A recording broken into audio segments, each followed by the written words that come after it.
ఇక ఒకే ఫోన్ నెంబర్‌తో 2 బ్యాంకు ఖాతాలను కలిగి ఉన్న వారికి ఆర్‌బీఐ నుండి ముఖ్యమైన సమాచారం. ఇక ఈ రోజుల్లో ప్రతి ఒక్కరికి బ్యాంకు ఖాతా ఉంది. అంటే చిన్న పిల్లల దగ్గర నుంచి పెద్దల వరకు ప్రతి ఒక్కరికి కనీసం ఒక బ్యాంకు ఖాతా ఉంటుంది. ఎందుకంటే నేటి కాలంలో బ్యాంకు ఖాతా లేకుండా ఏ పని జరగదు కాబట్టి. అయితే బ్యాంకు ఖాతా తప్పనిసరి అని నియమం లేదు. కానీ ప్రభుత్వ హామీలు పొందటానికి మీరు తప్పనిసరిగా బ్యాంకు ఖాతా కలిగి ఉండాలి. అంతేకాదు ఒకే నెంబర్తో మరిన్ని ఖాతాలు తెరిచే అవకాశం ఉండడంతో చాలామంది పలు రకాల బ్యాంకు ఖాతాలను తీసుకుంటున్నారు. కొంతమంది ఉపాధి కోసం బ్యాంకు ఖాతాలు తీసుకుంటుంటే మరికొందరు గృహ రుణాలు మరియు కారు రుణాల కోసం బ్యాంకు ఖాతాలను తీసుకుంటున్నారు. అయితే ఇటీవల కాలంలో ప్రజల సొమ్మును సురక్షితంగా ఉంచేందుకు బ్యాంకులకు ఆర్‌బీఐ కఠిన చర్యలు తీసుకుంటుంది. దీంతో చాలామంది తమ డబ్బును బ్యాంకుల్లో నిల్వ చేసుకునేందుకు మొగ్గు చూపుతున్నారు. ఈ నేపథ్యంలో ఖాతాల భద్రతలో మార్పు తీసుకొచ్చేందుకు బ్యాంకుల సహకారంతో ఆర్‌బీఐ కొత్త నిబంధనలను అమలు చేస్తుంది. అయితే ప్రస్తుతం చాలామందికి ఒకటి కంటే ఎక్కువ బ్యాంకు ఖాతాలు ఉన్నాయి.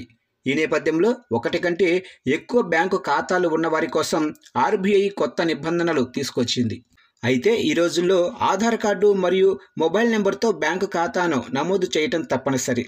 ఇక అదే సమయంలో ఎక్కువ ఖాతాలు ఉన్నవారు కూడా అన్ని చోట్ల ఒకే మొబైల్ నెంబర్ను నమోదు చేస్తున్నారు. అయితే ఇకపై అలా ఉండదని, అయితే మీరు కొత్త బ్యాంకు ఖాతాను తెరిచేటప్పుడు మీ కేవైసీ ఫామ్ను పూర్తి చేయాల్సి ఉంటుందని ఆర్‌బీఐ స్పష్టం చేసింది. ఇక దీనికోసం ఆర్‌బీఐ కేవైసీ యొక్క నియమాలు మరియు ప్రమాణాలను కూడా మార్చింది. ఈ ఆర్డర్ ప్రకారం ఒకటి కంటే ఎక్కువ బ్యాంకు ఖాతాలను కలిగి ఉన్న మరియు ఒకే నెంబర్కు లింకు చేయబడిన కస్టమర్లు కేవైసీ చేయడానికి అప్డేట్ చేయవచ్చు. ఉమ్మడి ఖాతాల విషయంలో మరొక మొబైల్ నెంబర్ను కేవైసీ ఫామ్లో అప్డేట్ అయితే చేయాలి. ఇక ఆర్‌బీఐ ఖచ్చితంగా కేవైసీ తప్పనిసరి అని చెప్తుంది. అయితే ఈ రోజుల్లో కేవైసీ కోసం బ్యాంకు ఖాతాను తెరవటం ఖచ్చితంగా అవసరం. ఎందుకంటే ఒక వ్యక్తి బ్యాంకు ఖాతాను తెరిచేటప్పుడు అతను అందించిన సమాచారం సరైనదని నిర్ధారించడానికి కేవైసీ తప్పనిసరిగా నిర్వహించబడాలి.